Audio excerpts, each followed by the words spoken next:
আল্লাহ, আমি সব কিছু তোমার কাছে রাইখা দিলাম।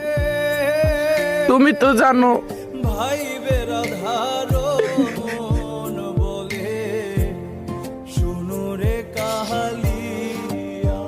তুমি তো জানো আর ভাই আমার উদ্দেশ্যটা ছিল কি, আমার মনের ভিতরে কি ছিল। আমার মনের ভিতরে তো কোনো খারাপ কোনো উদ্দেশ্য ছিল না।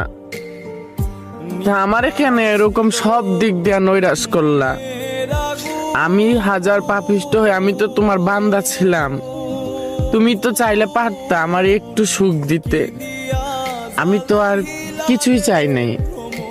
তুমি ধীরে ধীরে ধীরে ধীরে ধীরে ধীরে আমার কাছ থেকে সবকিছু কেড়ে নিলা, সবকিছু দিয়েও কেড়ে নিলা। না পাওয়ার আফসোসই অন্যরকম, পেয়ে হারানোর বেদনাই হচ্ছে অন্যরকম। সেটা তুমি ভালো জানো। তবে যাই করলা ভালোই করছো।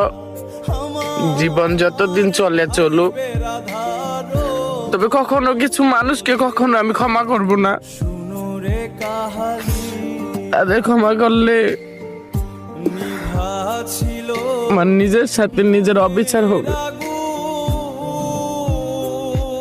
যারা আমারে